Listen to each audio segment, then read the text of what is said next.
L'esdeveniment està a punt de començar. Si tens el mòbil a mà, és el moment de posar-lo en silenci o mode avió. I si no et vols perdre cap de les nostres activitats, pots seguir-nos a Instagram @casaseat o subscriure't a la nostra newsletter. Quan acabi l'esdeveniment, t'animem a pujar al nostre restaurant de la planta 0 i a conèixer l'últim en disseny i tecnologia de la mobilitat al nostre concessionari de planta 1. Gràcies per la teva col·laboració i esperem que gaudeixis de l'experiència a Casa Seat.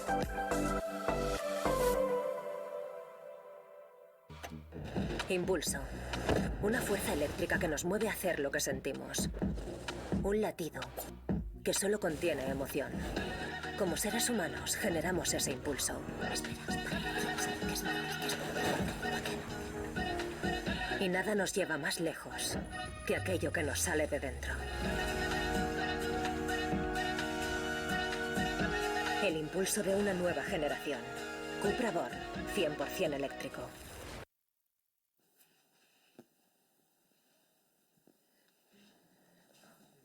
Hola a tots, ara sí, bon dia. Que bé veure tantes cares amigues i gent nova que ve a refrescar el cinema. Els talents, que diuen els americans, els talents, són molt agraïts sempre, però a mi el que m'agrada és tractar amb vosaltres, ho dic de debò, amb la mà al cor, amb la gent que realment sou els que feu el cinema i que feu que això tiri endavant, no? Els que d'alguna manera feu indústria. Això és, us vull donar la benvinguda a les jornades de guionistes. Acabo de parlar ara, m'he creuat amb la Emma Suárez, que ve a presentar avui una pel·lícula, Alguien que cuide de mi. Ella havia estat al festival en temps de pandèmia, va venir a presentar una pel·lícula fa 2 o 3 anys i ens deia, ara mateix m'ha dit, com ha crescut el festival, estàs contenta, no? Estàs orgullosa. Això vol dir que estem traspassant, que no només es parla del Barcelona Film Fest aquí, a Barcelona, a Catalunya, sinó que estem traspassant i que se n'estan adonant que aquí a Barcelona doncs, podem ser molt potents. Donaria pas de seguida a la moderadora de la taula, Valérie Delpierre, y aprofito para preguntarle cómo va 20.000 especies de abejas. Valérie, ¿está yendo bien la película? ¿Ha entrado bien? De maravilla, pero bueno, muchas gracias, Conchita. No, de maravilla. Bueno, estoy muy feliz, el equipo está encantado y la directora está haciendo un gran trabajo de representación con todas las charlas, recibiendo un amor a la película increíble. Así que no puedo estar más contenta. Doncs jo també m'alegro que vagin bé les coses, espero que feu unes molt bones jornades, que surtin com sempre d'aquí conclusions molt interessants i us agraeixo moltíssim la implicació amb el Barcelona Film Fest.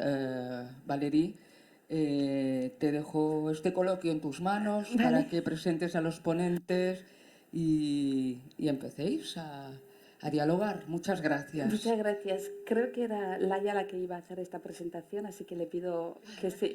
Tenim a la directora de l'Acadèmia del Cinema Català. Doncs no m'havien informat, què vols que et digui? Tampoc, espontània. Així ens agrada també, clar que sí. Gràcies, Conxita.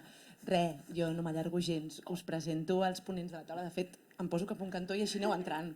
El Francisco Vargas, director de l'àrea audiovisual de l'Institut Català de les Empreses Culturals. Jo us vaig dient per ordre com us veig, és com un equip de futbol que aneu sortint. La Txell Llorenç, presidenta de l'Associació de Guionistes de Catalunya, de GAC. La Judit Colell, presidenta de l'Acadèmia del Cinema Català.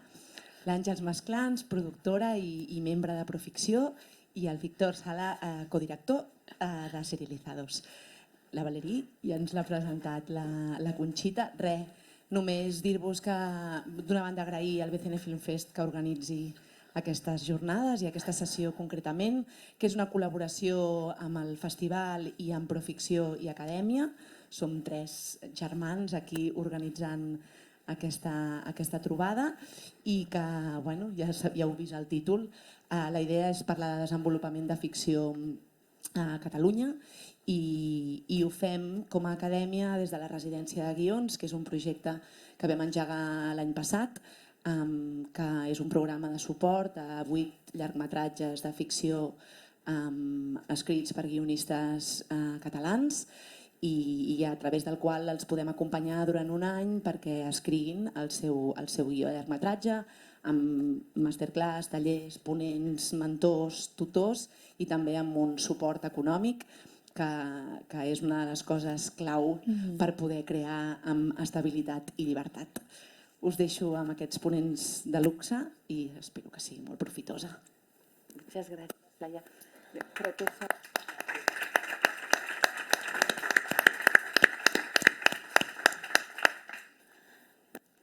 Muy buenos días. Qué gost de sala, ¿eh? Que como es en un perfil como muy diverso, vamos a intentar abordar todo lo que es el conjunto de lo que lleva el desarrollo que os pueda ser de utilidad para abordarlo y hablarlo. Me gustaría que cada uno de vosotros me dijera una palabra de lo que representa para cada uno desde el lugar donde estáis, lo que representa el desarrollo a la hora de iniciar una aventura con un nuevo proyecto. Voy a empezar con Shell. Pues para los guionistas el desarrollo es una oportunidad, ¿no? Es una oportunidad de crecimiento, de hacer crecer los proyectos y de una oportunidad de trabajo. Para nosotros yo creo que sobre todo es, en una palabra, impulso. Judith.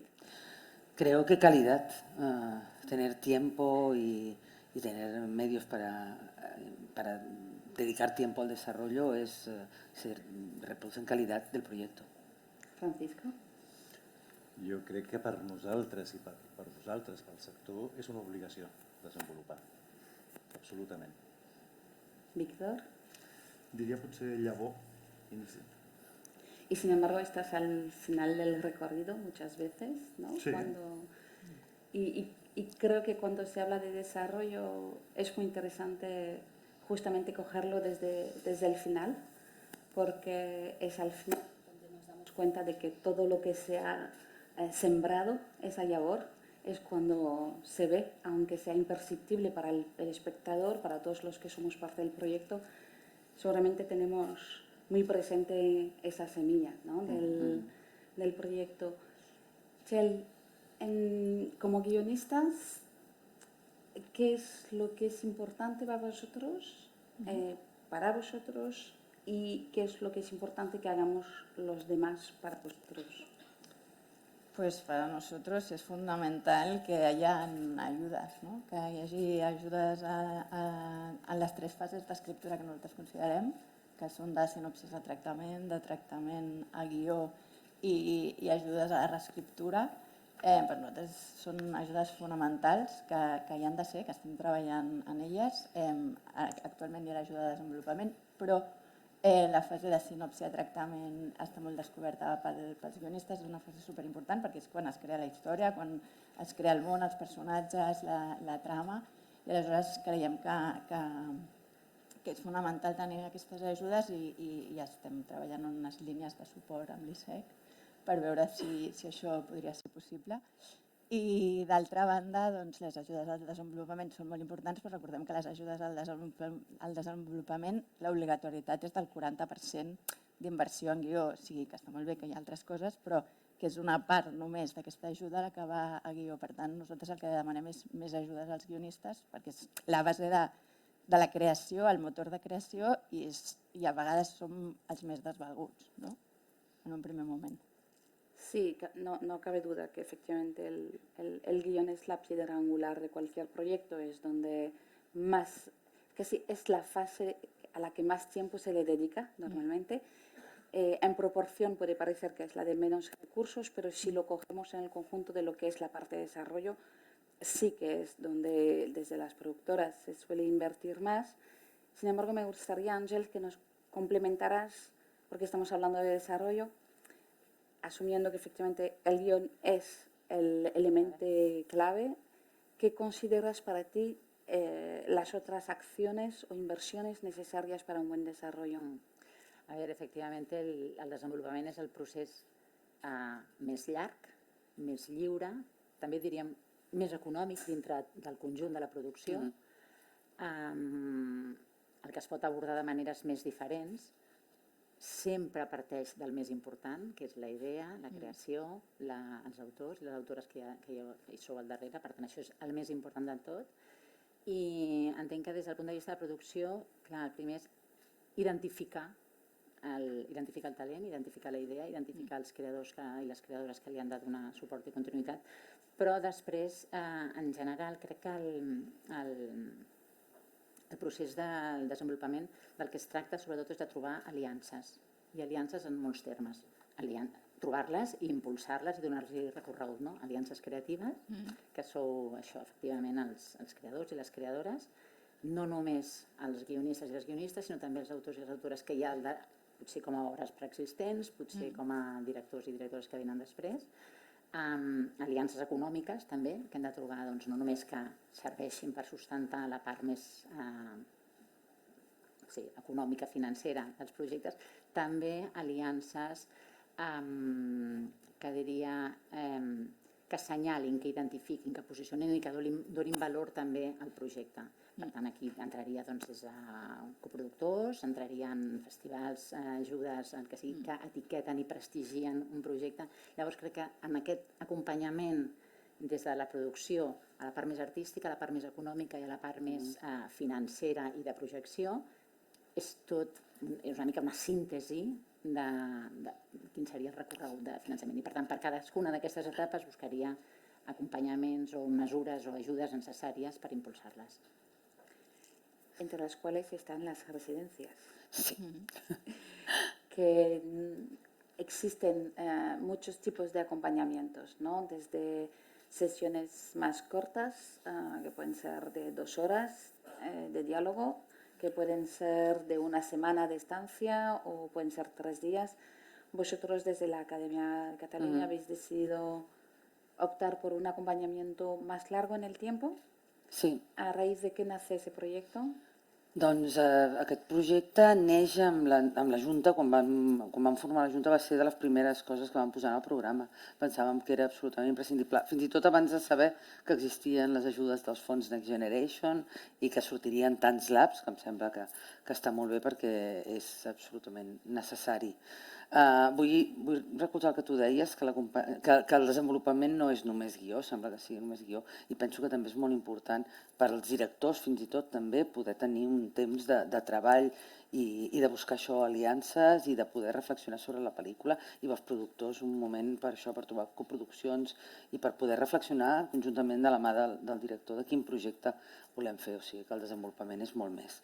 En el cas de les residències, nosaltres vam pensar, també havíem estat veient diferents residències que hi havia en el mercat i vam veure que realment feia falta un acompanyament dels guionistes, que fos un temps per escriure amb una ajuda amb diners que els hi permetés dedicar un temps de qualitat per escriure i també un acompanyament. En el cas de la residència de guions de l'Acadèmia, cada un dels projectes té un tutor i a part també tenen masterclasses, tenen trobades, van a diversos festivals i espais on poden trobar feedback del seu projecte i també, com en aquest cas venen com a guionistes sols, també crear aquest link amb productores, que per exemple en el cas dels guionistes d'aquest any s'ha donat en el 90% dels casos i jo crec que acabarem amb el 100% dels casos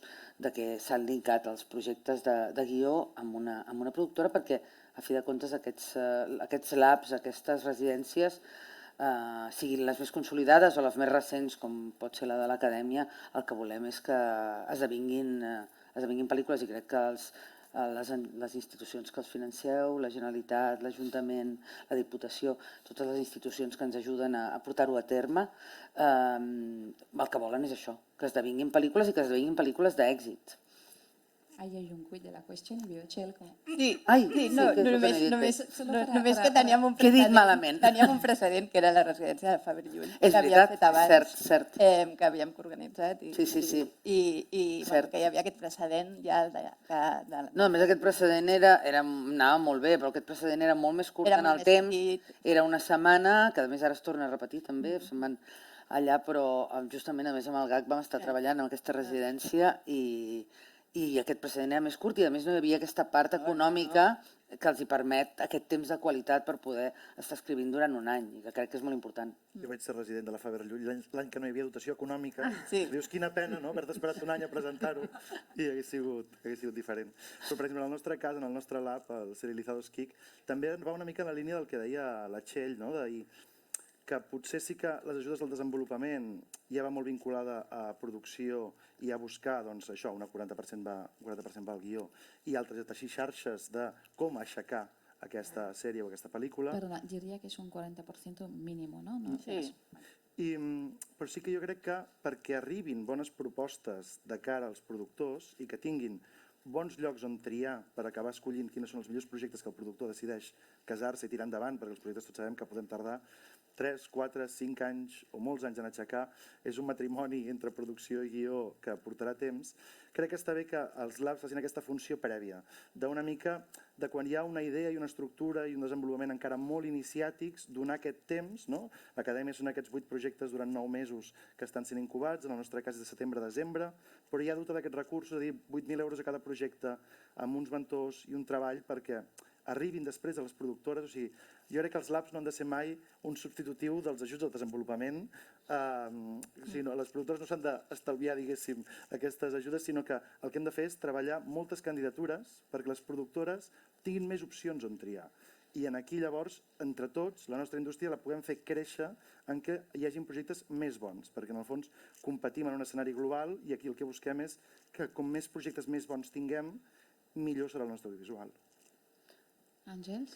Sí, no, és que em sembla fascinant això que esteu dient. El que passa és que sí que trobo que hi ha coses a tenir en compte i és que un projecte pot venir, té diferents iniciatives. Llavors, a vegades sí que és veritat que els productors i les productores sortim a buscar, anem als pitch, volem saber què està passant al mercat, volem conèixer el talent que no coneixem i que no tenim un accés directe, i llavors en aquest sentit les residències com a promotores són extraordinàries, són realment essencials i tenen un paper inqüestionable. Altres vegades els projectes tenen una iniciativa més, fins i tot la pròpia productora, genera un projecte perquè té un interès específic en un tema, amb un autor, amb una autora, o troba que hi ha una oportunitat de mercat, diríem, i moltes vegades ja neix, diria que potser, en el meu cas, almenys en la meva experiència, és el més habitual, ja neix des d'unes ganes compartides des de l'autora a l'autor amb la productora. Llavors, les residències no necessàriament estan sempre en el primer lloc. A vegades estan en segons i tercers nivells, que trobo que també és molt interessant, perquè a vegades la productora té uns riscos, encertar-la o no encertar-la, destinar els seus recursos, els seus temps, les seves energies, la seva il·lusió a un projecte en lloc d'un altre.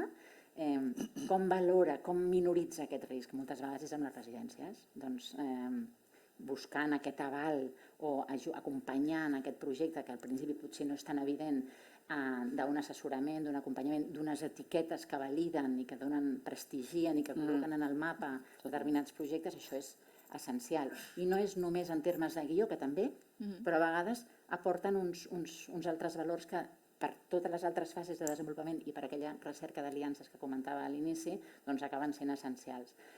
I altres vegades, només des d'un punt de vista estrictament creatiu, a vegades hem d'establir distàncies també des de la producció i des de les pròpies autores amb els projectes, i a vegades una residència en un segon moment acaba sent un espai residència, obro, residència, labs, tallers, són espais d'una certa distància en què altres mirades aboquen molt de coneixement, molta experiència i minoritzen aquest risc d'alguna manera també del que parlava. Per tant, crec que són essencials en tot el procés.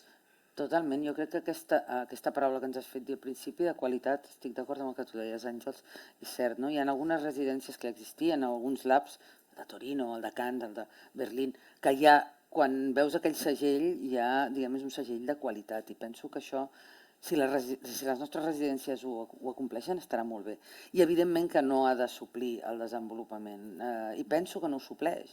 Quan una pel·lícula té un productor darrere, jo ho he vist, productors que diuen no, és que a veure, la residència no és per suplir el desenvolupament perquè us esteu un any escrivint, us esteu 9 mesos. Nosaltres no tenim tot aquest temps. Si volem apostar pel desenvolupament, demanarem les ajudes al desenvolupament o ho pagarem nosaltres, perquè realment el projecte el volem tenir en 2, 3, 4 mesos escrit i després ja veurem què fem i ja el portarem a l'APS.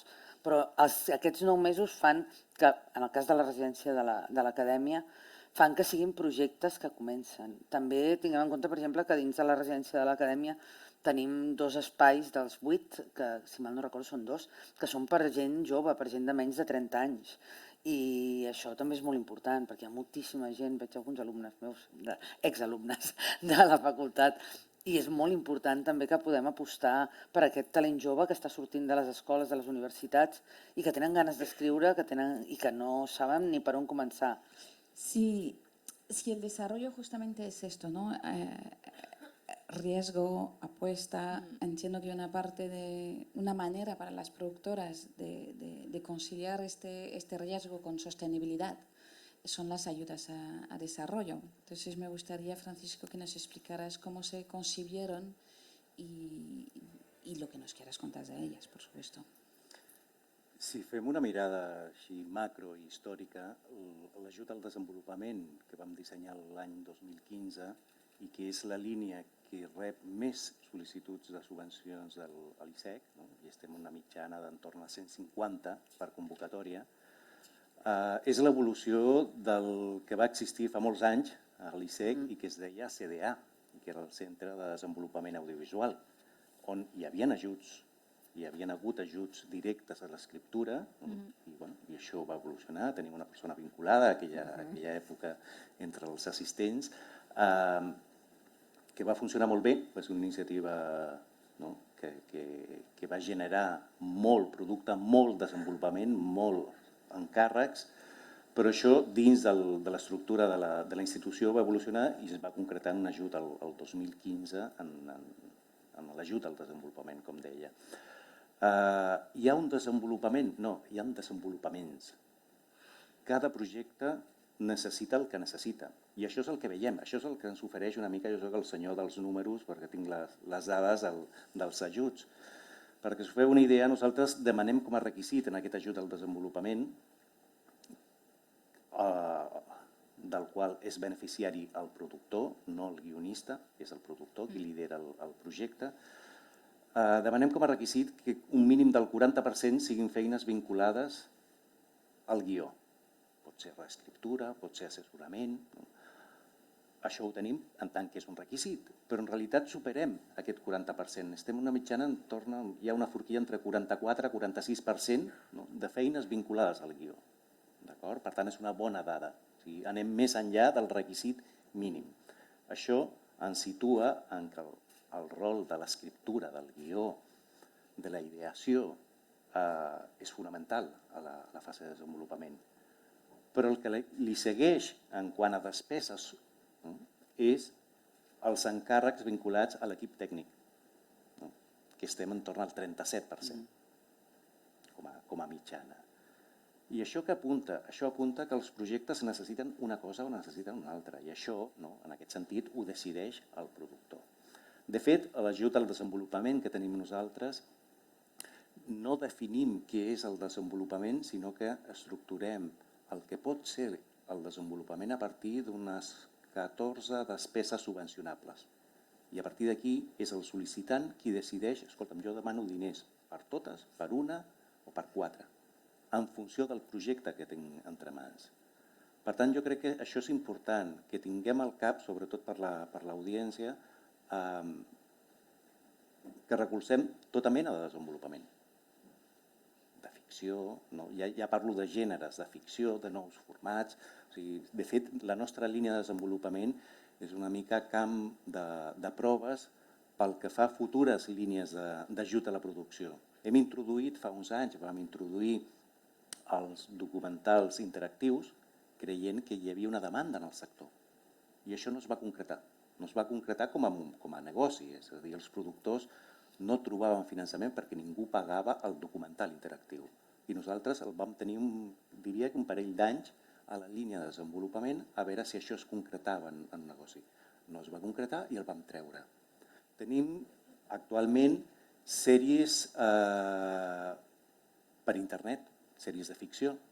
Tenim sèries documentals en el desenvolupament. No tenim ajuts a la producció en aquest sentit, o sigui, no hi ha la correspondència. Però si això es concreta, podem nosaltres després dissenyar l'eina necessària per ajudar a la fase de producció.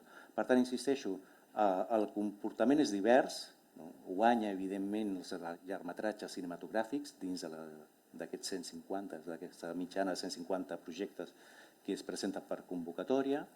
Hi ha, sobretot, entorn al 50% de les sol·licituds són per desenvolupament de llargmetratges cinematogràfics de ficció. Després hi ha altres gèneres. Però és un ajut importantíssim, i jo crec que com a sector hem d'anar més enllà de l'ajut a l'escriptura, de l'ajut per sortir al mercat internacional, de l'ajut concret. Hem de treballar el concepte de desenvolupament com un concepte molt més ampli. Hem d'acompanyar les empreses, hem d'acompanyar vosaltres i ens heu d'ajudar a concretar les vostres necessitats pel desenvolupament del que seria l'ideal, que és aquesta cartera de projectes. Que treballeu amb les productores amb una cartera de projectes. I això necessita de molt d'esforç, molt de talent per identificar-ho, que ho esteu fent molt bé, però per part nostra necessitem més recursos i tenim la capacitat de gestionar aquests recursos concretant en més ajuts al desenvolupament. Per nosaltres ha estat important, és important i serà important. I estem treballant, i fins i tot en projectes que potser algú els hi sona, de la Catalunya Media City, que és el futur de l'audiovisual català, el desenvolupament és fonamental. Si pensamos en el desarrollo y en el guión como eje, como dijimos al principio, Chel, ¿cuáles son los contenidos que identificas como parte del desarrollo de la escritura? Es decir, ¿cómo lo soléis enfrentar y qué consejos tendrías a la hora de abordar estos distintos contenidos o formatos? ¿Formatos de largo? No, hablo de las primeras etapas. Vale. No, las etapas eran las que diseñábamos, las que comentábamos de sinopsis a tratamiento a primera versión y fases de reescritura. Lo que nosotros, en relación a lo que estaba comentando Francisco, sí que queríamos abordar o que creemos que necesita el mercado es, creemos que debería haber más ayudas al desarrollo y que la ratio de ayudas al desarrollo versus ayudas a la producción debería ser un mínimo de 3:1, no? És el que nosaltres creiem. Als Estats Units, amb dades que va treure FAGA el 2012, la ràtio nord-americana era de 10:1 des de desenvolupament a producció, i aleshores nosaltres creiem que, com que els projectes tarden a aixecar-se, hi ha necessitats que té la productora per aixecar el projecte, el guionista per escriure'l, i a més creiem que la ràtio de desenvolupament hauria de ser molt més alta. Pero crees, y luego se lo pido a los demás compañeros, pero ¿crees que entonces el sector es capaz de desarrollar 10 proyectos y levantar uno? He dicho 3, He dicho 3:1. Vale. Si la ràtio nord-americana és 10:1, estàvem plantejant una ràtio de 3:1. No? Tenint en compte que un projecte no s'aixeca el mateix any, o pot aixecar-se l'any vinent, o hi haurà fases, com s'ha dit, no? Que hi ha diferents fases. Sí, me refiero a si crees que el ecosistema empresarial, digamos, porque al final que pueden existir, ¿no?, los deseos de todos.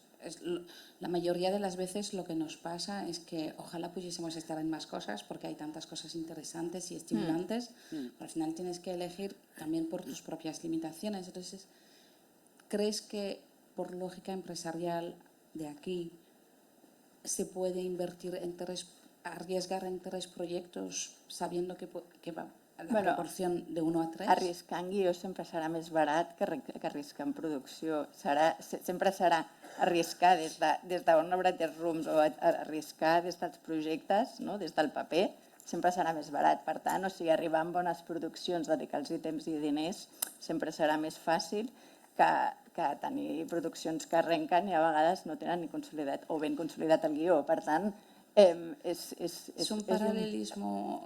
Bueno, però a vegades passa. Hi ha gent que entra derrapant a gravar, no? O sigui, a vegades passa, ¿no? Estamos de acuerdo con eso, que no es el que hauria de passar, no es però deseable passa para nadie, per ¿no? ningú.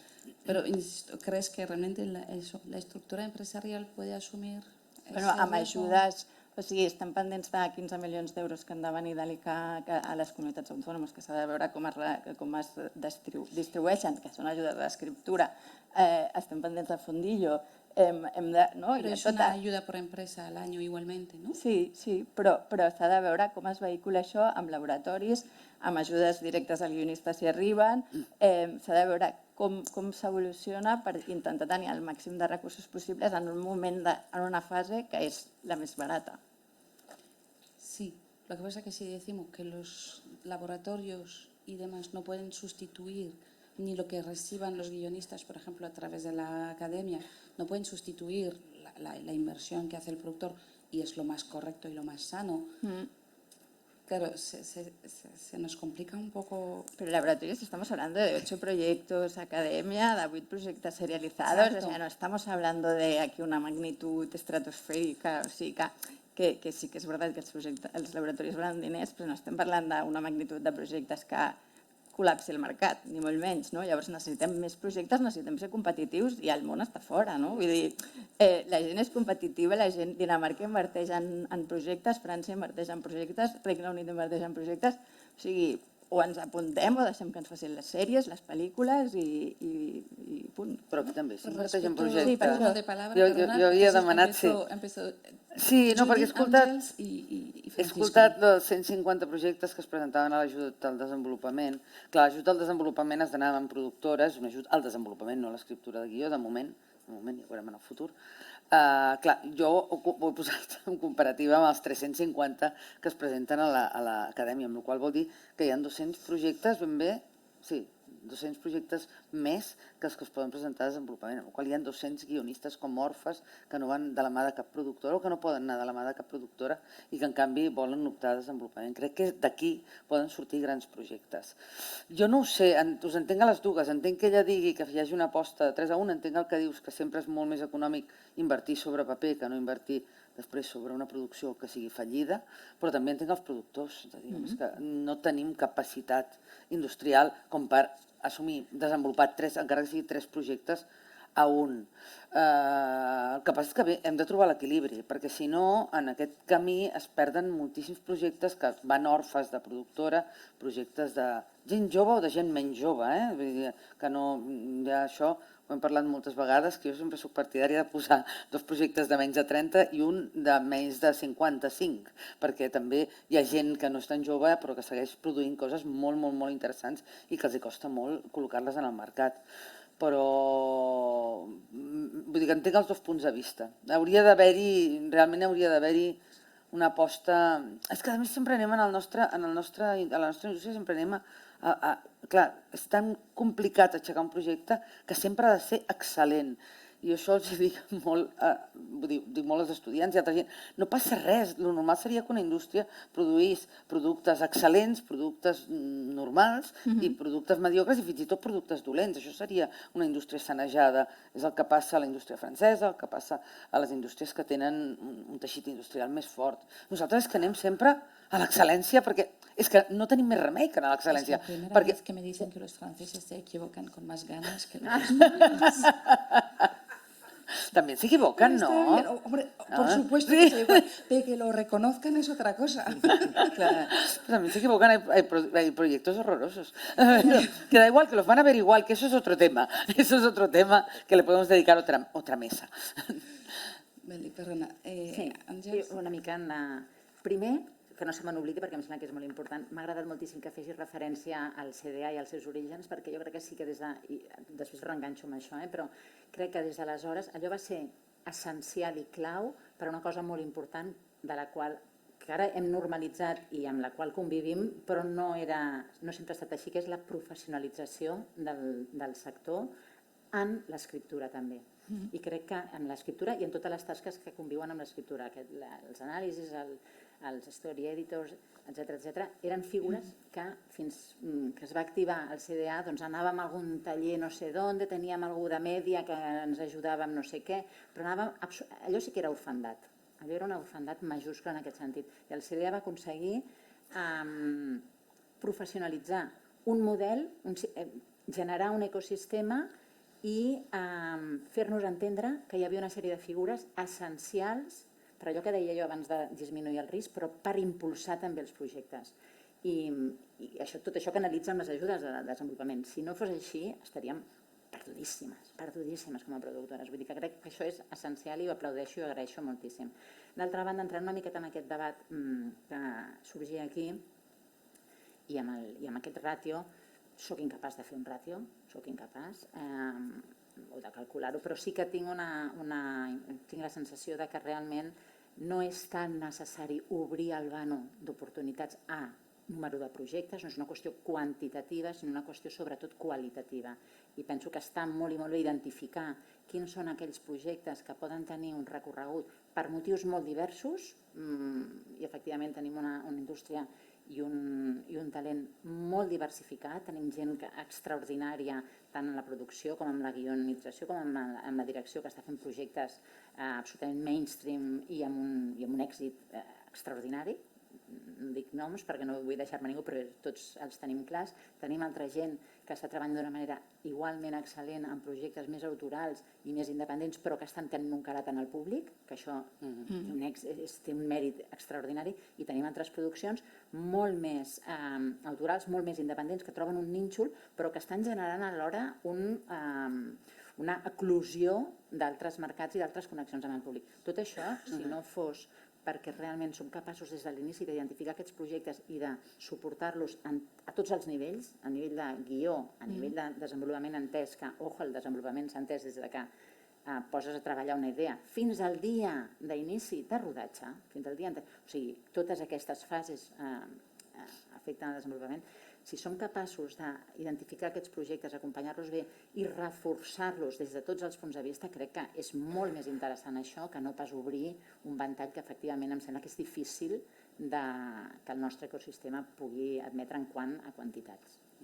Però quan parlem del nostre ecosistema parlem només de Catalunya, parlem de l'estat espanyol, perquè es tracta de projecte d'Europa. Ho produïm, afortunadament. Clar, o sigui, fa un temps, o sigui, això ho deia la consellera, que nosaltres estàvem, o sigui, produint o projectant el 40% del que es feia a Espanya, que era un motor que ara mateix no estem sent. Per tant, si tinguéssim més projectes, potser també podríem arribar a més, vull dir, a produir-ne més i a tornar a ser aquell motor que no era... Però déu-n'hi-do el motor que som, Sí, que no dic que no, però no... No, és que...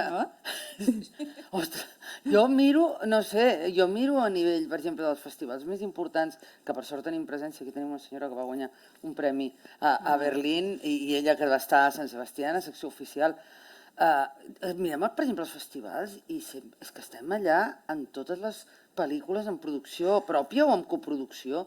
Vull dir, déu-n'hi-do el motor que estem sent ara, des de fa un parell d'anys, que està canviant moltíssim la cosa. Vull dir que està molt bé, hem de lluitar per ser més, hem de lluitar per afiançar encara més el nostre teixit industrial, per fer-lo créixer, perquè la gent no se n'hagi d'anar a treballar fora, sinó que aquí generem treball, però déu-n'hi-do la feina que s'està fent. No, si es tracta de fer-ho millor, no? Sembla que... No, ja. Sembla que no, vull dir que com que no ho estic fent jo, puc alabar-ho, però vull dir que penso que ho esteu fent bé. No, jo volia fer un apunt al que tu planteges. Insisteixo, jo crec que hem de diferenciar. Una cosa és un ajut a l'escriptura i una altra al desenvolupament. El desenvolupament, abans deia 150 sol·licituds, subvencionem entorn a un 33% d'aquestes sol·licituds. Estem aquí. És un bon ràtio? Aquí cadascú tindrà la seva opinió. Però una dada important, la mitjana de pressupostos de desenvolupament d'aquests 150 projectes està entorn a 54.000 euros. Doncs la reflexió següent és: hi ha 150 empreses productores a Catalunya amb la capacitat de desenvolupar projectes per un import de 54.000 euros? Això és una reflexió que hem de fer, també. O sigui, el mercat ens dona aquesta possibilitat, respon a una realitat, no ho sabem. Quin és l'èxit del desenvolupament? Nosaltres ho tenim claríssim, fer el desenvolupament. No que això esdevingui una producció. Per nosaltres, i des de fa anys, el desenvolupament és fer allò que tu has dit que volies fer. Per tant, és l'I+D de l'audiovisual. És provar, és fer el prototip. A partir d'aquí, si això esdevé una producció, fantàstic, això tanques el cercle. Però és una altra fase. Per tant, això jo crec que ho hauríem de desvincular. Només una dada, el 25% dels projectes que han rebut ajut a desenvolupament per part nostra, de mitjana, acaben rebent un ajut a la producció. El 25%. De 4. D'aquest 33 que apuntava, doncs el 25 arriba a una fase, és l'èxit en el mercat? No, és que ha arribat a la fase de producció i ha tingut la qualitat a partir del criteri d'una comissió per rebre un ajut a la producció. Això és un indicador. Però es computa a 5 anys o sigui, quan es mira la següent dada, perquè a vegades els projectes tarden a aixecar-se, no? Clar, evidentment, i dins de la línia de desenvolupament no pots anar el mateix any a la línia de producció. No, per això, vull dir que si es mira amb una... Aquesta dada és una dada fins a l'any 2021. A mi em sembla poc, un 25%, ¿no? Sí, els també. que arriben a... No son los que se presentan, son los que reciben, ¿eh? Sí. O sea, al final acaban siendo unos 15 proyectos. Es una gran mayoría de los proyectos. Entiendo, por haciendo cálculos súper rápido y las matemáticas no es lo mío, pero entiendo que, claro, es una alta proporción de los proyectos que reciben ayuda de producción, no los que se presentan. Vale. Em fa gràcia aquest to, que estem en un punt entre crític pessimista, No. la Judit, que és permanentment optimista, i veu els brots verds a tot No, nosaltres veiem molts brots verds. Sí, jo crec que hi ha una cosa que... Jo vaig a verd, per això. Però que és aquest punt de... Segurament no hi ha hagut mai un moment tan bo per ser guionista o per ser productor com el que vivim ara. O sigui, hi ha més portes i finestres que mai. Si comparem la producció, per exemple, jo porto com a terreny, però de sèries, del que es feia fa 10 anys respecte al que es fa ara, em sembla que fa 10 anys a Espanya es produïen 35-36 sèries a l'any.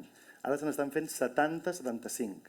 Llavors, aquí també el debat jo crec que és, igual que s'ha de treballar en el desenvolupament de dir hem de donar una estabilitat financera a guionistes i a futurs guionistes perquè es puguin dedicar a aquesta feina i que dintre de 5 anys ens portin la història que doncs això, no? Tot l'acompanyament que han rebut alguns dels autors o autores que estan ara tenint, no? Doncs aquella beca que va permetre estudiar durant 2 anys a un lloc que després va estar a una altra banda podent continuar, que no va canviar de feina sinó que va poder mantenir estar en aquesta creativitat. Jo crec que s'ha de regar tot aquest fet del món del guió i dels futurs creadors, però també en aquest sentit jo crec que el que parlava una mica i la discussió és que les productores puguin créixer i puguin tenir aquest punt de múscul en el qual puguin plantejar-se que no només tinguem un ecosistema de productores, que a part de les 3 més grosses a Catalunya, doncs, totes són microproductores que poden estar en un projecte i mig, sinó si hi ha manera de regar que en un moment on la competència és global i on encara no s'ha mencionat la paraula Madrid en aquesta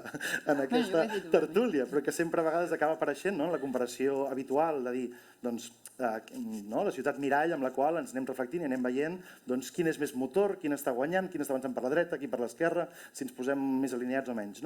Doncs hi ha aquest punt de dir que potser un dels treballs també és com fem perquè les productores, que ara són mitjanes petites, puguin créixer per decidir que estan més amunt i poden tenir també aquesta capacitat en un mercat global poder fer projectes o potser més grans o potser més desenvolupament de diversos. Perquè jo crec que oportunitats de mercat, i sobretot en un mercat global, a vegades mirem molt les finestres actuals i quantes produccions es poden encabir també aquí, però hi ha moltes productores que també doncs això, no? Els casos de produccions que miren més a França que aquí, no? Amb el cas d'aquest any passat el Cèsar, no? De Dies Vestes, o el cas de la pel·lícula d'Albert Serra, o fins i tot en pel·lícules com Libertat, on la taquilla francesa ja és més important que l'espanyola. Llavors, són produccions fetes des d'aquí, però amb una mirada que la distribució serà més important a França que aquí, no? Doncs també jo crec que això és una oportunitat de no només mirem de quin és el pastís de les ajudes públiques d'aquí o de les televisions d'aquí, sinó què podem fer des d'aquí per arribar també a tenir més finançament de fora i fer créixer entre tots tot. És una mica l'objectiu. ¿Y qué propuestas tienes? Muchas. Sí, jo crec que hi ha moltes coses, però jo crec que hi ha moltes feines a fer, però jo crec que hem de donar més oportunitats a productores petites i mitjanes. I en aquest sentit, nosaltres, per exemple, des del laboratori hem volgut fer que les sèries siguin short form, que el nostre laboratori sigui sèries de format curt. Per què aquesta decisió? Per què no fer sèries de 50 minuts quan fem un laboratori de sèries? Perquè creiem que el que volem fer nosaltres com a impulsors és anar a descobrir o anar a treballar amb el talent que vindrà dintre de 5 o 7 anys. No tant amb el talent que ara ja pot entrar a picar una porta i que la tingui Movistar, Netflix, TV3 o qui sigui, sinó no li donaran mai una sèrie de 50 minuts a una persona de 35 anys, però sí que poden intentar arriscar-se, com 2 projectes recents de Filmin, Autodefensa o Self-Tape, per exemple, projectes que sí que han estat amb un públic més jove que ha pogut fer proves. I, per exemple, Short Form és una cosa que no es parla molt, però portem el festival de sèries més important del món, que és Sèries Mania a Lille, ja portem 2 edicions guanyant a producció catalana millor sèrie Short Form en aquest festival, que gairebé és una garantia per estar nominat als Emmys. Dius, home, posem-nos la medalleta, i és curiós que no hagi sigut cap producció, per exemple, i dic aquí amb tot l'amor, de TV3, que hagi sigut una producció de film i una producció de 3 player, que potser és un format també del short form que potser no està posat molt en la nostra imatge, però és una manera també de treballar talent i treballar talent cap a fora, perquè té un circuit que no s'està detectant des de la producció potser més gran. Però què s'ha de fer és molt complicat, hi ha moltes línies, però sí que jo crec que aquesta reflexió de que ara faig un últim apunt i jo un altre dia dic que sempre podem fer llista de coses, però em va agradar molt quan l'Armando Iannucci, el guionista de Decicovit o de VIP, a una conferència que feien al Festival d'Edimburg de Televisió, hi havia tot l'estigma de les retallades a la BBC, i ell va fer una presentació dient que en cap moment s'havia de parlar de retallades, sinó com venien més les sèries a fora i com podien fer que les sèries de la BBC, doncs el resultat va ser que van crear una plataforma de video on demand als Estats Units que financés que les sèries britàniques poguessin tenir més pasta per fer-se, i no tant si en feien 2 sèries menys, perquè era lo fàcil, agafar un pressupost i treure coses, sinó que també mirem com podem anar guanyant més en aquest pastís global. Doncs crec que potser la línia de pensament ha de ser aquesta. Com s'executa això? I és un treball més de fons que hem de fer entre tots. Però sí que potser no és tant el com ens repartim les coses, sinó com podem fer créixer les coses. Àngels? Sí, només volia apuntar una cosa. Txell, parlaves del territori i em sembla que és important també obrir la mirada. Aquí, afortunadament, tenim l'acompanyament tan proper i tan privilegiat de l'ICEC, però existeixen altres vies també. Tenim Ibermèdia, desenvolupament, que fa molt de temps que treballa també. Tenim Mèdia, que és una ajuda extraordinària també, tant a plans de producció, que potser va més amb aquesta línia que estàs comentant, amb el Slate i amb els co-developments, que són eines totes elles compatibles i que d'alguna manera quan les estratègies de les productores aconsegueixen conciliar-les i reforçar, això sí que realment esdevé moltes vegades un detector d'aquests projectes que sumen esforç, reforç i aquestes aliances a les que ens anem referint constantment. I per tant jo crec que també és aquesta obligació que comentaves abans, Francisco, és una obligació desenvolupar, i tant, i és una obligació que assumeixo que hem de fer de manera molt rigorosa i molt excel·lent. Sí que hem de buscar l'excel·lència en això també. I moltes vegades és remengar-te i patir deadlines com a bojos, perquè els patim, vull dir, els deadlines, benditos deadlines, que són moltes vegades els nostres impulsors, els nostres esglaons, Però és que hem d'estar justament intentant aconseguir que totes aquestes vies, les ajudes que van directament a guió i les ajudes que van a productora o les que van a projecte, conflueixin, si és possible, en els mateixos projectes o amb un ventall prou ampli, però projectes concrets per intentar-los impulsar de la millor manera. Sí, jo crec que un repte que tenim en aquest moment és acompanyar-vos més i millor. Hem de desenvolupar més? No ho sé, hem de desenvolupar millor. En aquest sentit, crec que intueixo que és el moment de treballar una línia per un slate, per un paquet de projectes. Nosaltres això ho vam tenir, ho vam convocar l'any 2015 i el 16 vam tornar a convocar un ajut per paquets de projectes, havien de ser mínim 5. El 2015 va funcionar bé, la segona convocatòria no hi havia massa crítica, no hi havia suficients projectes, les productores no tenien suficients projectes, va ser un fracàs la convocatòria, en definitiva. Amb un 3-1 s'aconseguiria, no? No ho sé, però aquesta era la realitat del sector. Jo intueixo que ara estem en un altre escenari, que segurament l'aprenentatge més important dels darrers anys pel que fa al sector és aquesta necessitat de desenvolupar i de treballar amb una cartera de projectes. I això ho estan fent unes quantes empreses, unes quantes, no moltes, però unes quantes. I això no ho teníem. Sí que sempre hi ha hagut alguna gran empresa, fins i tot amb alguna divisió, que va ser cantera, grans professionals en el nostre sector, però ara ho estan fent unes quantes i això és un èxit per tots. Per tant, hem d'aprofitar-ho i intueixo que hem de reunir-nos molt per concretar una línia de treball al respecte de paquets. Sí, porque nosotros, por ejemplo, perdona que inicie. Muy breve. Ja que entrem en propostes concretes, la subscric absolutament, em sembla que és essencial i que dona resposta a moltes de les coses que estem dient aquí. I aprofito per fer una proposta concreta sobre les ajudes de desenvolupament. És veritat que és one shot, tens una oportunitat l'any. No només una oportunitat per la productora, que això em sembla bé, però una oportunitat l'any. I els projectes, com hem dit, tenen un flux molt diferent. Llavors, clar, les productores, lògicament, arriba aquesta oportunitat i no la vols deixar passar, tot que moltes vegades no estàs en el grau de desenvolupament, de maduresa idoni com per presentar el projecte. Jo proposaria, ja que tinc l'ocasió, repartir-ho en 2 moments.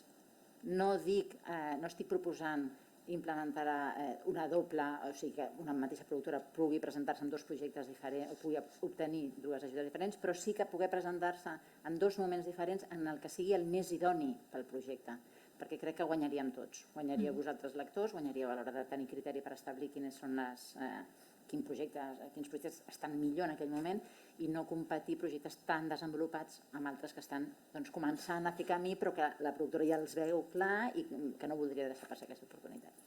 Perdó. I que el calendari fos més estable, no? Perquè que es mogui tant a vegades també genera un moment que anem derrapant, no? Si el calendari estigués més prefixat... Seria fantàstic.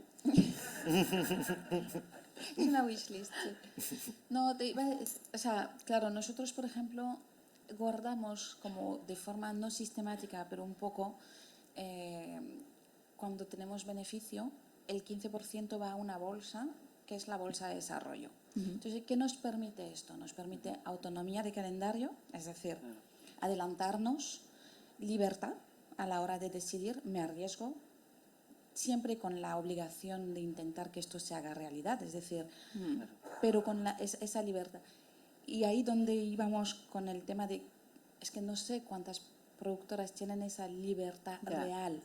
Entonces, si nos pedís, que lo entiendo, arriesgar en más proyectos que los que podemos, al final lo que nos va a pasar seguramente es que no estemos pagando bien o no estemos asumiendo bien cada uno. Vamos a repartir lo que hay entre más personas y más proyectos porque los recursos son los que hay, ¿no? Entonces, la oportunidad de un paquete, sin embargo, yo creo que nos permite tener de nuevo esa libertad a la hora de elegir y a la hora de apostar. Nosaltres per això sempre hem insistit molt en la línia d'ajuda, que no tenim ara mateix, de sinopsis de tractament, no? Perquè era un moment que hi ha aquesta fragilitat per part del guionista que no té a vegades el recolzament de la productora i justament era per llançar certs projectes al mercat tenint l'espai-temps del guionista per poder treballar, no? Però estaria bé que la productora tingués els recursos per Totalment, totalment. No, és que ha de ser, no? Però que també es tracta de tenir una... Els projectes jo penso que el que està molt bé és que els productors i els guionistes vagin de la mà des de l'inici, amb la qual el que estaria bé és que els productors poguéssiu apostar ja des de sinopsi de tractament ja tinguéssiu un productor que anés de la vostra mà. Però a vegades també és un moment que en una fase molt inicial que el guionista just està articulant quina història vol, quins personatges es troba i que potser és molt d'autor encara, no? Que encara vull dir, pot ser que estigui sol, no? I després que es modifiqui, no? Però vull dir que sí que trobàvem que era interessant que com a mínim existís, que no existeix ara mateix, ¿no? Una última pregunta, porque me gustaría abrir al público, y te la hago a ti, Judith, es en plan un poco pregunta. ¿Crees que existe un riesgo de uniformización de los contenidos a raíz de la multiplicidad de laboratorios, workshops, talleres, residencias? Quiero decir que se está buscando un mismo tipo de proyecto y por lo tanto reforzando un mismo... Es algo que se está diciendo, yo no te lo pregunto a ti. Creo que no debería ser así. Es decir, si es así, tendríamos que luchar para que no fuera así. Porque ahora hay muchas opciones, tanto de laboratorios como de las ayudas de desarrollo. Si solo apostáramos por un tipo de proyecto sería un gran error. Yo creo que lo que es bueno para nuestra cinematografía es que hayan proyectos de todo tipo. Es decir, si todos vamos a hacer el proyecto aquello de autor, de festival, ya de coming of age, ya que todo. Digamos que no nada, pero que es verdad que hay unas tendencias, pero es que igual de aquí a 2 años hay otra tendencia y todos iremos a hacer aquello. Entonces, pienso que sería bueno, no solo en desarrollo, en producción y absolutamente en todos los procesos que hagamos, que tengamos en cuenta la diversidad de proyectos y que está muy bien que nuestro cine sea amplio. No, yo es que estáis vosotros recibiendo esos 150 proyectos, ¿qué opinas? Jo crec que hi ha tendències, hi ha modes. Hi va haver uns anys que no hi havia guió que no portés una nit boja al Raval. No? I tots portaven, fos el tema que fos, però sempre passava alguna cosa al Raval a la nit. No? Sempre. Després una època en què les mares eren, no? Tenien una presència extraordinària. I això ve, se'n va... No, ara estic avaluant. Sí, no, és cert. Ara no toca. És cert, i a més aquestes modes van canviant i van variant. I a més aquestes modes no es queden només en desenvolupament. Si mirem els festivals, recordo fa poc una persona, una crítica, que em va dir, dius que estic farta que totes les pel·lícules semblin calcades les unes a les altres. Estava, no sé, no me'n recordo si estava a Cannes, a Berlín o a Venècia. Diu, és que és una cosa, totes són com calcades, no? I de manera d'explicar, de narrativa, d'estil. I clar, això no és bo. Penso que això no és bo, però és inevitable. És inevitable, és el que ens diu. Víctor, vosotros que estáis en un lugar quizás diferente. Sí, a mi la uniformització que comentaves no crec que sigui tant en laboratoris perquè tampoc n'hi ha tantíssims de contingut de sèries. Sí que em preocupa més perquè són els compradors finals. O sigui, sí que a vegades mires la programació original d'algunes plataformes i veus que hi ha intent de zero risc, no? I a vegades sí que veus moltes propostes que ja no saps quina és quina perquè són tan semblants que perds una mica el d'això. I a vegades sí que crec que a vegades estem repetint models y desde la financiación, entonces, más que de la creación. Sí, yo creo que es más lo que buscan a veces plataformas es arriesgarse poco y cumplir el Excel para sus jefes, algunos. Y hay este punto de, pues un thriller va a viajar bien. I ja està, no? I una mica, recordo que això ho deia el Jack Thorne, que és un guionista britànic que va fer The Virtues i altres sèries, que ara cada vegada es demana més coproduccions amb altres països. I per tant, a vegades fer sèries que viatgin, a vegades has de rebaixar el nivell de localisme i d'autenticitat dels projectes. Llavors, a vegades és, bueno, farem una de policies perquè això ho entén tothom. I a vegades això sí que jo crec que aquí sí que hi ha un risc de perdre autenticitat, localisme, veritat, que és una mica el que després, quan veus que alguna sèrie o alguna pel·lícula funciona, és quan veus aquest punt de que realment hi connectes perquè t'expliquen una cosa que toca veritat. No? I jo crec que aquí hi ha més un risc que no crec que per part dels laboratoris, que sí que intentem que hi hagi diversitat i que hi hagi projectes d'animació, de documental, de gent coming of age, altres que no siguin gens coming of age, o sigui que hi hagi una mica de varietat en les propostes, que sí que ja intentes que hi hagi aquesta diversitat. No? A més, és un error, perquè del local anem a lo global molt ràpidament. Al final de comptes te poses a mirar i no som tan diferents en el planeta. En el qual sembla que expliquis una història tremendament local i no ho és gens. És una història que viatja molt, molt fàcilment. O sigui que aquesta idea, és veritat això, no? Anem a fer un thriller, anem a fer... És com... I dius, no, és igual, expliquem una història local, sigui del que sigui, i ja veureu com si és bona, si està ben explicada, viatja. I a més ho estan demostrant les pel·lícules que produïu vosaltres. Así que volvemos al punto de partida, cuando Ángels decía que es el momento de máxima libertad, ¿no? En el desarrollo, sí. De máximo riesgo también.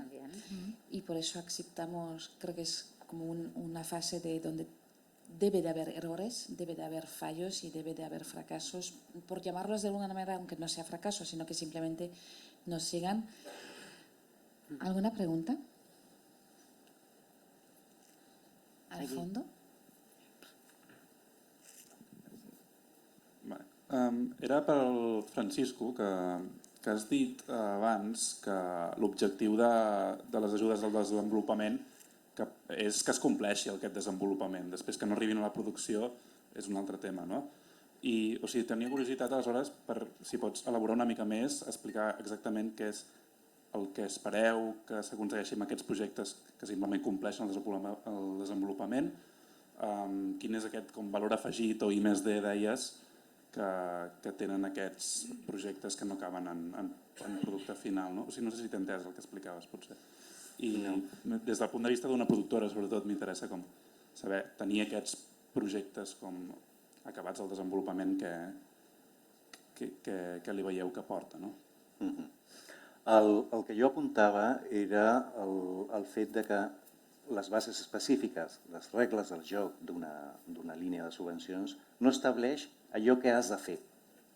Et dona la possibilitat de decidir tu què necessites pel teu projecte. Per això jo parlava de desenvolupaments en plural.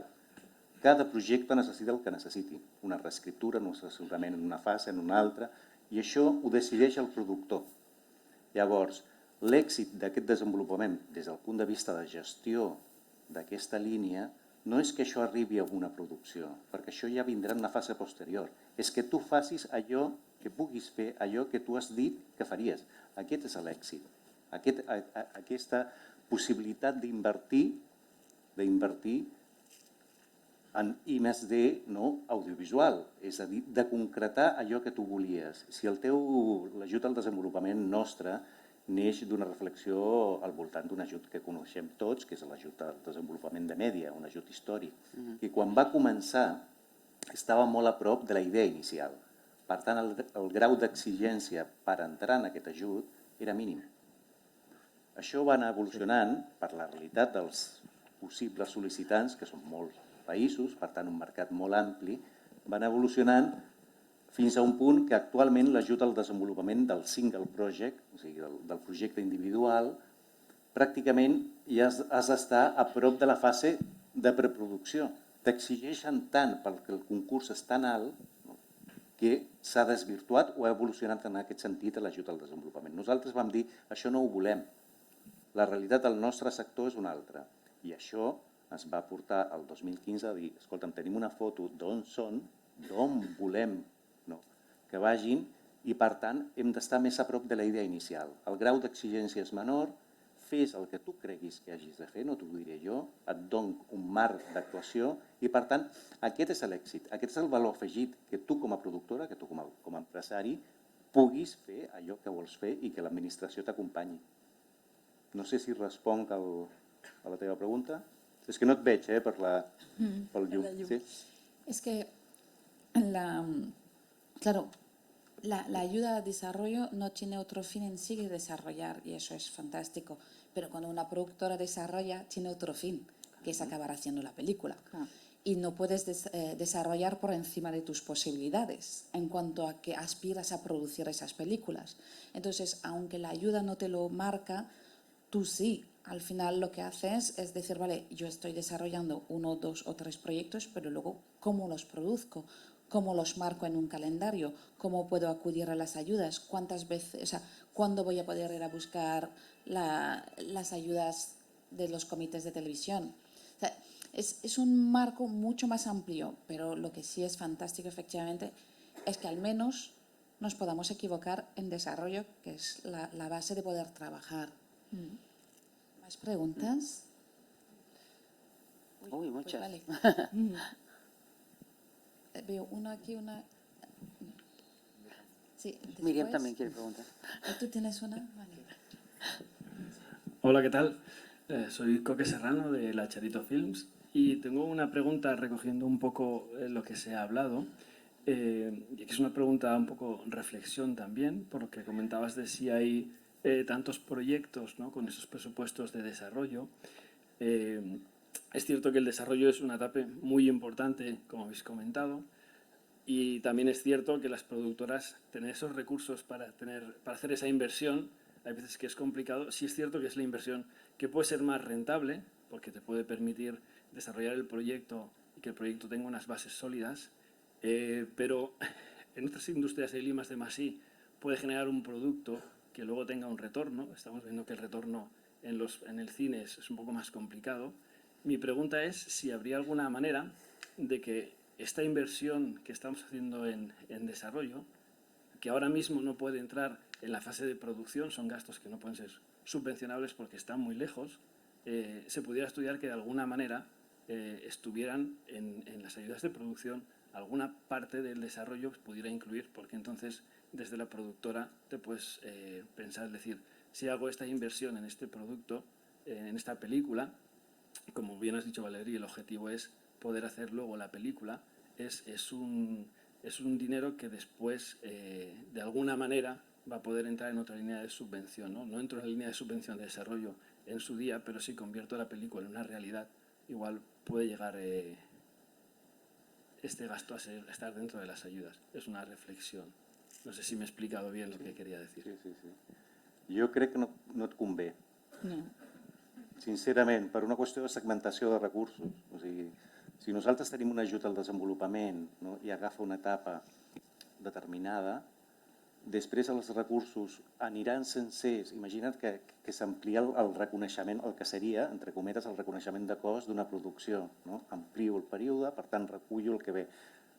Aniran sencers a la línia de producció? Segurament no. Per què? Perquè estàvem parlant amb la Txell, perquè l'ajut al desenvolupament és per escriptura, és per moltes coses que s'han d'atendre des de l'administració, que necessiteu. Per tant, jo crec, no? I el temps, no?, que necessites també per fer aquest projecte. No, però a banda d'això, imagina't que es pogués considerar dins de les despeses de producció tot el desenvolupament, que aquesta fos la norma, que és una norma que hauria de determinar el Ministeri, no nosaltres. Sí. Però lo és, en realitat. En la pràctica, realment, sí que hi ha una sèrie de despeses que formen part del conjunt del pressupost de la producció i inclou una part molt important també del desenvolupament. Per tant, hi ha algunes despeses que no, però la majoria les arrossegues durant tot el procés i formen part del conjunt del pressupost. Sí, això sí, però el que ell, com ho he entès jo, la pregunta que ell plantejava era, escolta'm, si jo després tinc un ajut a la producció on puc imputar, clar, evidentment, el guió és part del pressupost de producció i te l'estan pagant d'alguna manera o t'estan ajudant a pagar-ho a desenvolupament i a producció. Per tant, ja tens una doble via de finançament. Per això et dic que no et convé. Crec. Míriam. Hola, bon dia. Gràcies per venir. Soc la Míriam Portia, soc productora i més que fer preguntes volia opinar sobre algunes coses que heu dit. La primera cosa té a veure amb els ajuts a escriptura. Tot i ser productora, jo soc molt favorable a que hi hagi un suport a l'escriptura, perquè trobo que per molt que vulgui, sí que és veritat que arriba un moment on la productora s'ha d'incorporar sí o sí, és a dir, perquè allò pugui tenir un recorregut, però també és cert que a nosaltres ens costa molt poder valorar un paper en blanc. Per tant, jo crec que sí, em consta que hi ha hagut precedents, sobretot a l'ICA fa anys, una mica traumàtics, perquè de sobte s'abocaven molts diners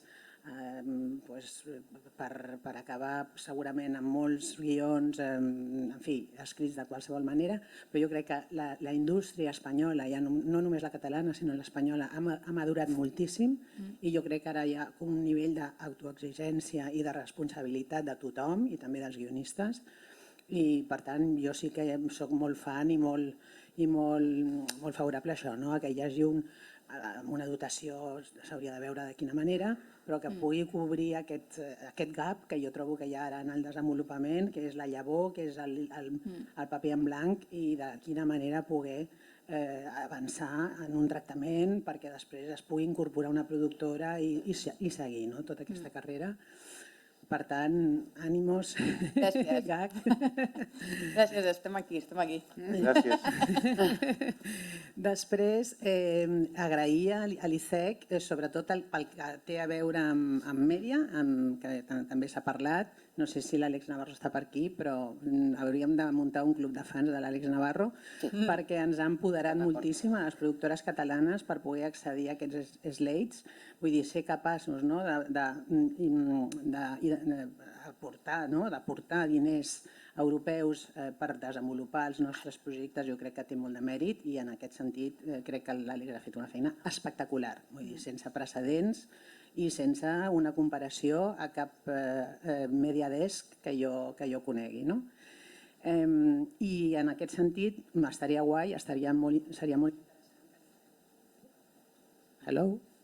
Que l'ICEC pogués també tenir una línia de slate, no sé si ha de ser de 5 projectes, potser no cal, potser ha de ser de 3, no tinc ni idea, però jo crec que seria molt interessant perquè ens trobem, hi ha productores que ens trobem amb el que deia l'Àngels, que de sobte ens enganxa la convocatòria de desenvolupament en un moment on o estem interessades en anar a producció o encara el projecte no està suficientment madur com per presentar-ho a desenvolupament. Aleshores, en aquest sentit, o bé fer 2 convocatòries l'any amb els mateixos diners, simplement com dividint les dotacions, o bé una línia de slate, jo crec que seria molt interessant per recolzar productores potser amb un palet més de, diguéssim, capacitat de producció. Detrás hi ha altra pregunta. Hola, bon dia. Enhorabona primer per la xarra perquè és fantàstica i dieu coses que són molt adients. Totalment d'acord amb la Míriam. I una dada, i és que les majors fan una inversió a desenvolupament del 20% del pressupost. Imagina. I no tot arriba, estic absolutament d'acord en que no és per fer més, sinó és per fer-ho millor. I després hi ha molts projectes que tenen 1 cada 10, una cosa així, que es fa, però la inversió és extraordinària. El que ens estem adonant, absolutament d'acord amb la Míriam, ara cada cop ens arriben els projectes més desenvolupats, més es nota a l'escriptura que estan millorant, però encara no és suficient. Jo crec que no tinguem por, i l'ICEC està sent molt actiu en donar diners al desenvolupament, és la feina és l'estatge més important de tota la pel·li. Absolutament d'acord. I quan tu tens un projecte fort i amb un guió molt ben mesurat i amb tots els integrants del projecte que han participat, tens un dossier molt poderós, llavors quasi l'ajut a producció vindrà tot sol i vindrà també el finançament dels agents privats i de qualsevol altre internacional, perquè és molt poderós. Llavors jo crec que no hem de tenir por de gastar, però evidentment estic absolutament d'acord, les companyies aquí a casa no tenim tant de diners com dedicar-li, és molt arriscat. Llavors anem escolta, fiquem aquí, la pasta l'hem deixat aquí i no podem anar a un altre lloc. L'slate és una cosa meravellosa, si surt, jo crec que traurem molt de profit i és una manera de dir, bueno, doncs dediquem-hi i no tot arribarà, però el que arribi segur que serà millor. Te'n vas amb deures, Francisco? Això sempre, jo surto poc, ¿Alguna intervención más? ¿Vale? Y luego tendremos que ir cortando, pero te escuchamos. Jo com a novato a la indústria he escoltat molt com parlàveu la importància d'anar de la mà d'un productor i com seria la situació ideal que tots els projectes anessin sempre de la mà d'un productor. En el cas de persones més, o sigui, que venen d'estudiar d'altres llocs, com si es seguirà tractant la persona individual com a guionista per arribar a subvencions, ajudes i a laboratoris, o la idea és sempre anar més que aquesta gent es busqui més la vida amb productors i tal? Míriam? Sí? Àngels. Bueno, jo crec que justament és una mica que s'estava reclamant, no? D'intentar donar suport des de les dues vies. D'una banda, als autors i a les autores en les seves fases més incipients, independentment de que siguin gent que comença com tu i que puguin estar sortint de l'escola, o que gent que potser porten una trajectòria més llarga però que també necessiten preservar aquest espai de creació fins que ells mateixos o elles mateixes prenen la decisió de amb quina productora volen anar, perquè ojo, que això ho donem per fet i no sempre és així. Però això, els laboratoris ja són això, van sols en els laboratoris. Per això, però vull dir que trobo que també és important. I d'altra banda, potenciar en paral·lel el que dèiem, les comunions, les aliances entre la creació i la producció. Volia fer una mini reflexió, que se n'ha parlat, no se n'ha parlat, però crec que ho vull ressaltar. La producció en el desenvolupament no és només posar recursos, buscar aliances, gestionar temps i diners. Crec que la part més important per mi, i crec que per la majoria de les productores que estiguem aquí, és l'acompanyament creatiu. És l'acompanyament al creador i, per tant, la presa de decisions o l'acompanyament en la presa de les decisions artístiques, i això no hi ha cap casella de cap ajuda que ho pagui. Això és empresa, per dir-ho d'alguna manera. Les empreses han de tenir un espai, una manera de poder treballar, un personal que acompanyi també els projectes. És una aportació d'una qualitat extraordinària que crec que s'ha de preservar també. Per tant, aquesta cosa d'anar a acompanyar també les empreses perquè puguin dedicar el millor d'elles mateixes en aquest acompanyament artístic És absolutament necessari. Si no... Nosaltres hem treballat juntes, jo he treballat amb l'Àngels i vull dir que realment el teu acompanyament, per exemple, és essencial, va ser essencial per desenvolupar la pel·lícula i perquè la pel·lícula arribés a ser el que va ser.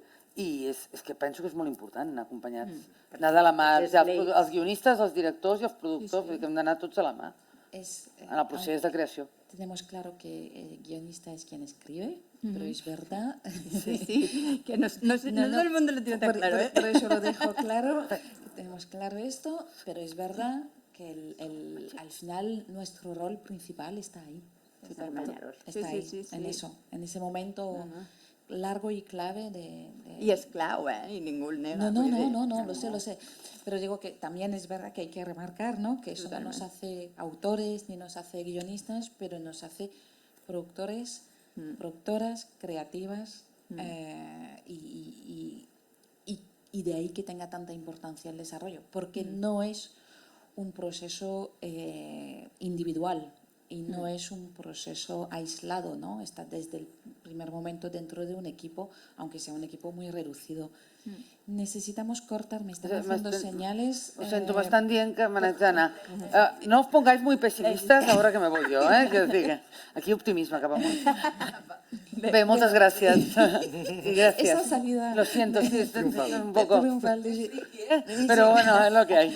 No t'enduguis el micro. El micro. Torno, torno. Hasta dentro del taxi la vamos a oír. Seguir conectado. Bueno, si hay alguna pregunta más y si no lo quisiera dejar, agradecer a los compañeros y compañeras por vuestras aportaciones, por el cariño que tenéis siempre que habláis de vuestro trabajo, y esto pues demuestra mucho, ¿no?, la ilusión con la que lo hacéis. optimistas, medio pesimistas y no hay irónicos hoy, por suerte. Y nada, un placer haber compartido este momento con vosotros. Ojalá os sea útil. Bueno, optimistes som,